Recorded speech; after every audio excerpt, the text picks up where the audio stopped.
बिस्मिल्लाहिर्रहमानिर्रहीम। अस्सलाम वालेकुम नाज़रीन, मैं हूं आपका होस्ट अहमद फवाद। आज तारीख है 24 फरवरी और दिन है मंडे का। एक बहुत बड़ी ब्रेकिंग न्यूज़ के साथ आज की व्लॉग में आपकी खिदमत में हाजिर हुआ हूं। बिल आखिर आर्मी चीफ की जानिब से ये एतराफ़ कर लिया गया है कि गोली 26 नवंबर को चलाई गई और इस सवाल का जवाब भी दे दिया गया है कि गोली क्यों चलाई गई। कुछ एक्सक्लूसिव डिटेल्स हैं आपके साथ में शेयर करूंगा। और जो मंजरनामा बन रहा है वो मंजरनामा ये है कि इस वक्त सारा का सारा जो मलबा है वो मौजूदा चुनतखिब हुकूमत पर डाला जा रहा है और शहबाज शरीफ जो हैं वो अपना अंजाम याद रखें कि उनको लटकाने की जो तैयारी है वो इस वक्त हो रही है। कुछ एक्सक्लूसिव डिटेल्स हैं आपके साथ में शेयर करूंगा। इधर से उधर जो मलबा है वो क्यों डाला जा रहा है, ना सिर्फ यहाँ बल्कि जो आईनी बेंच है वो भी अब किसी चीज़ की जिम्मेदारी लेने के लिए तैयार नहीं है। यानी कि बज़ाहिर जब आईनी बेंच बनाया गया तो यही था ना कि यहाँ पर अपनी मर्जी से केसेस लगाए जाएंगे और अपनी मर्जी से जो फैसले हैं वो फिर हमारे हक में आ जाया करेंगे।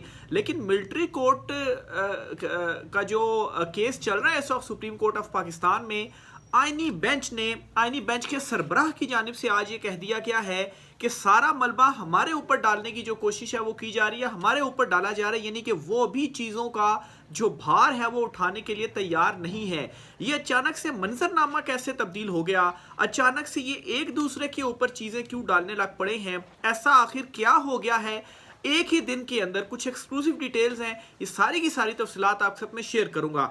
सबसे पहले तो जी आर्मी चीफ वाले मामले के ऊपर मैं आता हूं। आर्मी चीफ की जानिब से क्या कहा गया है।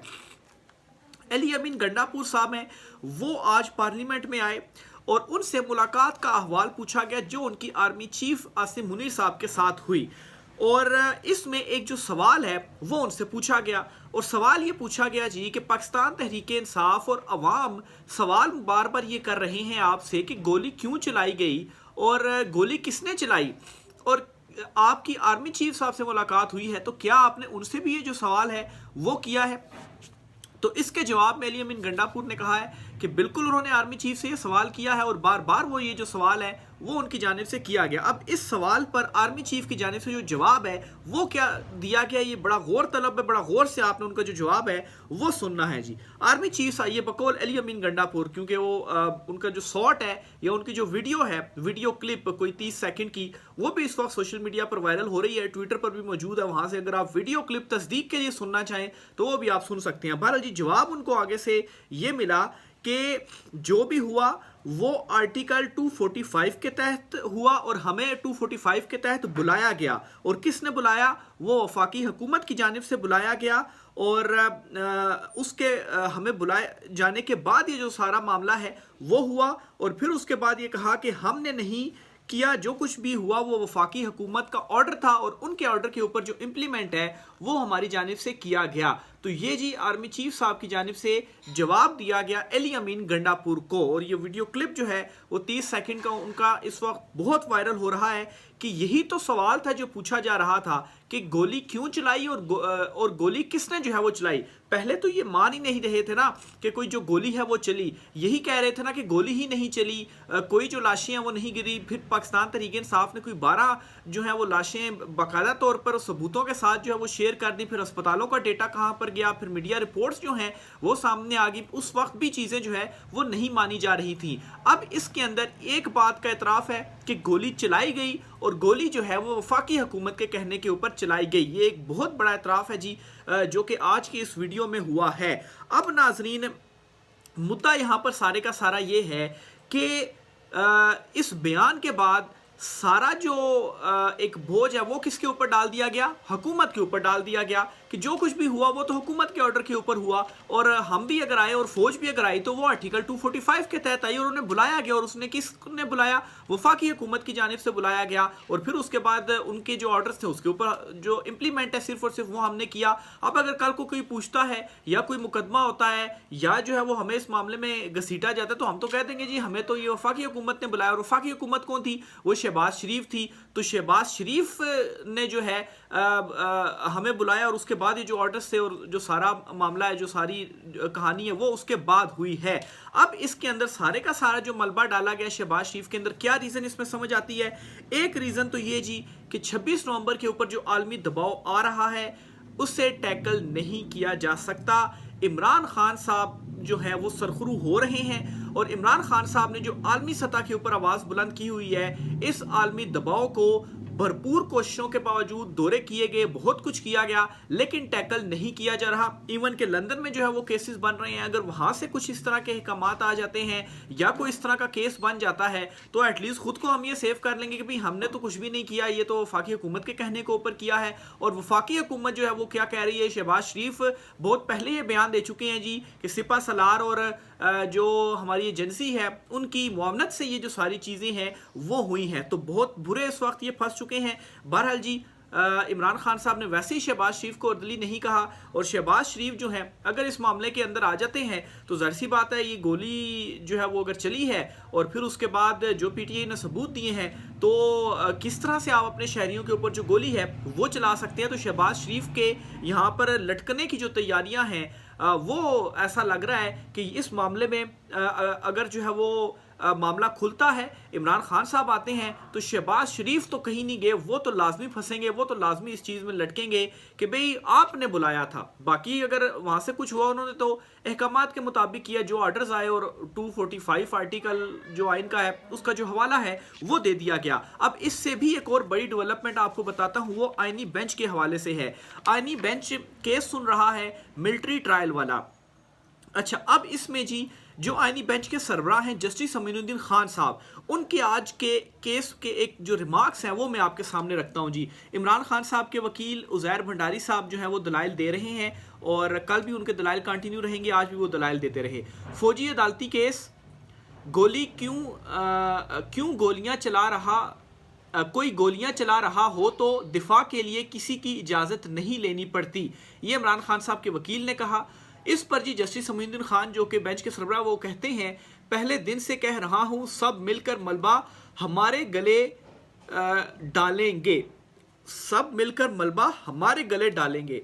अब ये बात जस्टिस अमीनुद्दीन खान साहब की जानिब से क्यों कही गई? अब जी वो आप पीछे देखें जो अली अमीन गंडापुर साहब कह रहे हैं किसके गले में मलबा डाल दिया गया 26 नवंबर शहबाज चुनतखब हुकूमत के। अब ये आइनी बेंच के सरबराह ये क्यों कह रहे हैं कि पहले दिन से कह रहे हो और अचानक से आज ये जो रिमार्क्स हैं वो कैसे सामने आते हैं, इसका क्या बैकग्राउंड है या क्या मेरी अंडरस्टैंडिंग है देखें। अच्छा, इसके लिए जो मुन्ना साहब हैं, मुन्ना उर्फ मुनीब फारूक, उनको जो है वो निक नेम मुन्ना के तौर पर जो है वो बुलाया जाता है। अच्छा, उन्होंने बड़ा एक इम्पॉर्टेंट जो है वो खबर दी है कि मिलिट्री कोर्ट का जो ट्रायल केस चल रहा है इसका फैसला क्या आएगा उनके मुताबिक, वो मैं आपको बताता हूँ। फिर उसको मैं इससे लिंक करता हूँ और आपको बताता हूँ कि ये रिमार्क्स क्यों आए हैं और अब आइनी बेंच ने कैसे जो हाथ हैं वो खड़े कर दिए, कैसे उन्होंने हैज़अप कर दिया है। आइनी बेंच से भी अगर कोई ये समझ रहा है कि मिलिट्री ट्रायल के हक में वो कुछ आ जाएगा जी कि जो है वो ठीक है कर सकते हैं, तो ऐसा कुछ नहीं होगा। और इसकी एग्जांपल जो है वो आज देख भी ली है शहबाज शरीफ के हवाले से जी कि कह दिया गया वो तो वफाकी हुकूमत ने किया है। अच्छा जी, ये मुन्ना साहब कहते हैं कि अनकंडीशनल मिलिट्री ट्रायल जो है वो होगा सिर्फ 9 मई वालों का और फिर इसमें जो एक रगड़ा है या मामला है वो इमरान खान साहब तक पहुंचेगा। अब इसका क्या मतलब है? इसका मतलब ये है कि ये जो केस चल रहा है मिलिट्री ट्रायल वाला सुप्रीम कोर्ट में, इसमें ये फैसला दे दिया जाएगा जी कि वैसे तो मिलिट्री ट्रायल नहीं हो सकता सिविलियंस का, लेकिन कंडीशनल इस तरह से हो सकता है कि जो 9 मई वाले हैं जिन्होंने 9 मई किया है उनका जो ट्रायल है जी वो ठीक है, उनका ट्रायल हो सकता है और फिर उसके बाद इमरान खान साहब को भी इसमें लाया जाएगा और उनका भी जो मिलिट्री ट्रायल है वो किया जाएगा और बेस क्या बनाई जाएगी कि सुप्रीम कोर्ट ऑफ पाकिस्तान का ये फैसला है। अब जी ये जो सारा मंजरनामा इसमें जो मुझे समझ आ रही है, अब आप ये खबर आप रखें सामने और फिर उसके बाद ये जो रिमार्क्स हैं वो सामने रखें।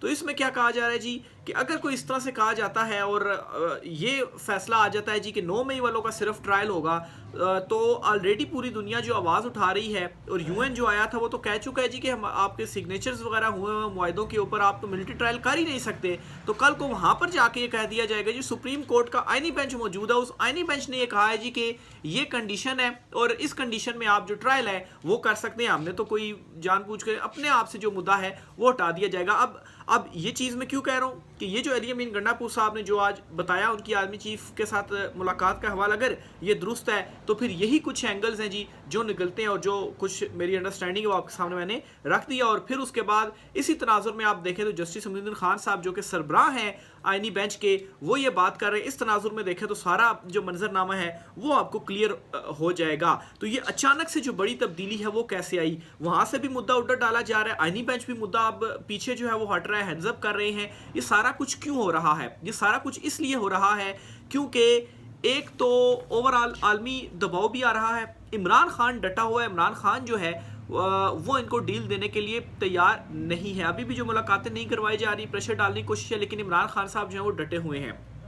अब एक तरफ तो अपोजिशन अलायंस बन रहा है जिसमें महरंग बलोच और मंजूर पश्तीन और मौलाना फजल रहमान, शाहिद खाकान अब्बासी, पाकिस्तान तहरीक इंसाफ, महमूद अचकज़ई, ये सब उसमें मौजूद होंगे। ठीक है, इमरान खान साहब ने कह दिया है, और महरंग बलोच और मंजूर पश्तीन से रब्ता भी कर लिया पाकिस्तान तहरीक इंसाफ ने। और तहरीक तहफ़्फ़ुज़ आइन की जो मूवमेंट है वो ईद के बाद अप्रैल के महीने में जो है वो मुझे अंदाज़ा है कि शायद वहाँ से कोई बड़ी जो मूवमेंट है या तहरीक है उसका आगाज़ होगा। इमरान खान साहब भी ईद के बाद तहरीक जो है वो चलाएंगे और वो इसी प्लेटफॉर्म से चलाई जाएगी और यही सारे उसमें शामिल होंगे।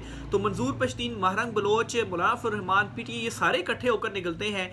तो ये मैसेज दे दिया गया चुनतखब हुकूमत को, आप तो फिर फारिग है, आपका जो तख्त है वो तो उल्टा गया, और तख्त उल्टा गया तो आपको भागने की भी जो टाइम है वो नहीं मिलेगा। और इनकी सूरत हाल इस वक्त ये कि पाकिस्तान से भाग के की ओर जाएंगे तो वहाँ पर तो ओवरसीज पाकिस्तानी है, वहाँ पर वैसे इनका ये जो जीना है वो हराम करके रख देंगे। अच्छा, एक तो ये, फिर दूसरा जी आलमी दबाव आता जा रहा है, आलमी दबाव पड़ता जा रहा है। ट्रंप जो है उसकी जो फर्स्ट प्रायोरिटीज़ हैं उन प्रायोरिटीज़ को देखते हुए वो डिसीजंस पहले वो कर रहा है। फिर वहाँ पर ओवरसीज पाकिस्तानी जो ट्रंप इंतजामिया से मुलाकातें कर रहे हैं तो वहाँ से भी कोई बड़ा जो वफ्द है अप्रैल के वस्त तक वो पाकिस्तान आकर इमरान खान साहब से जो मुलाकात है मुतालबा कर सकता है और ये जो मुद्दा है वो उठाएगा कि बात उनकी जो है वो क्यों नहीं मानी जा रही। और उस वक्त नामुमकिन हो जाएगा कि आप इमरान खान साहब को जो है वो इस तरीके से जेल में रख सकें। और ऊपर से जो अदलिया है उनके अंदर से भी और वकला की जानिब से भी आवाज़ अब स्ट्रांग हो गई है, क्योंकि लाहौर हाई कोर्ट और इस्लामाबाद हाई कोर्ट, ये जो बार्स हैं सबसे बड़ी बार्स, यहाँ पर पाकिस्तान तहरीक इंसाफ के हिमायत याफ्ता जो ग्रुप्स हैं वो बरसरे इक़्तिदार आ गए हैं। अभी जो इलेक्शंस हुए लाहौर हाई कोर्ट बार के, वो भी पाकिस्तान तहरीक इंसाफ के जो हिमायत याफ्ता नुमाइंदे हैं उन्होंने क्लीन स्वीप किया है। तो अंदर से ये प्रेशर आ रहा है और आलमी दबाव का भी प्रेशर आ रहा है। तो किसी तरीके से इस चीज़ को टैकल तो करना है, या तो इमरान खान साहब कोई डील दे दे, और नहीं देते तो फिर जाहिर सी बात है फिर वैसी बोरिया बिस्तर तो गोल हो चुका हुआ है, तो खुद को बचाएंगे किस तरह। बल्कि वो मैं एक ट्वीट देख रहा था, उसमें सईद बलोच साहब हैं, वो भी जर्नलिस्ट हैं सुप्रीम कोर्ट के, वो तो मशवरा दे रहे थे कि ये जो आज अली अमीन गंडापुर साहब ने कह दिया अगर ये ठीक है तो फिर शहबाज शरीफ फौरी तौर पर जो है वो इस मुल्क से फरार हो जाएं, नहीं तो आपको तुन दिया गया है या आप समझें कि जी आपको अब लटकाने का फैसला हो गया है। तो ये बहुत बड़ी डेवलपमेंट है और ये कुछ रीजंस हैं जी कि जो मंजरनामा है वो अचानक से तब्दील हो गया है। आगे चलते हुए जी एक और दो खबरें भी आपके साथ मैंने शेयर करनी है। मोहसिन नकवी साहब के हवाले से जी, जो कल क्रिकेट टीम मैच हारी है पाकिस्तान की, उसके बाद एक तो क्रिकेटर्स खुद ये तनकीद कर रहे हैं जी कि मेरिट का सिस्टम ऊपर ही मेरिट नहीं है तो नीचे कैसे मेरिट होगा, यानी कि मोहसिन नकवी कहाँ से मेरिट के ऊपर आ गए। हमाद अदर साहब कहते हैं कि पाकिस्तान में आर्मी चीफ का रिश्तेदार होने से ओहदे तो मिल सकते हैं लेकिन काबिलियत, दयानत और प्रोफेशनलिज्म का इससे कोई ताल्लुक नहीं है। नाम तो नहीं लिया इन्होंने, लेकिन बिटवीन द लाइन वहीं पर जो इशारा है वो ये कर रहे हैं। इसी तरह से शाहिद खाकान अब्बासी साहब कहते हैं जी कि ये बात तो हम सब मानते हैं कि पीटीआई और एस्टेब्लिशमेंट दो फरीक हैं, यानी कि इस वक्त जो कुछ भी हालात चल रहे हैं इसमें एक तरफ पीटीआई और एक तरफ एस्टेब्लिशमेंट है। अच्छा, इन्हें मुल्क की खातिर एक मेज़ पर बैठना पड़ेगा, इनके पास कोई और चॉइस नहीं है। इमरान खान एक हकीकत है, इस हकीकत को तस्लीम करना होगा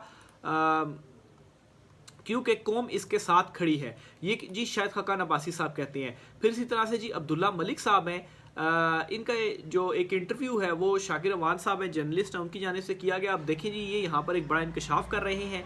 ये कहते हैं कि DGISPR मुझे बुझे से नज़र आए। DGISPR से पूछा गया कि आप पॉलिटिकल इंजीनियरिंग क्यों करते हैं। उनकी जो मुलाकात जो है वो किसी जगह पर हुई होगी DGISPR साहब से, जिनका अभी लम्स वाला जो मामला है वो भी जो है वो 2-3 रोज़ पहले ही जो है वो सामने आया। तो एक सवाल के जवाब में उन्होंने कहा कि ये मुल्क पसंद नहीं, आप छोड़ दें। तो मतलब बजाय इसके कि सवाल उनसे पूछा जा रहा है कि पॉलिटिकल इंजीनियरिंग क्यों करते हैं, पीछे हट जाए, तो कहा जा रहा है जी कि किसी और सवाल के जवाब में, इस सवाल के जवाब में कि मुल्क पसंद नहीं है तो आप मुल्क छोड़ दें। तो ये जी इस वक्त हालात पहुंच गए हैं। बहरहाल जी इमरान खान साहब जो हैं वो डटे हुए हैं और किसी सूरत इनको किसी किस्म की जो डील है वो देने के लिए तैयार नहीं है। तो ये जी आज की कुछ आम तरीन तफसीलात थी। राय का इज़हार कीजिएगा। आज की व्लॉग से इतना ही, इजाज़त दीजिए। अल्लाह हाफिज़।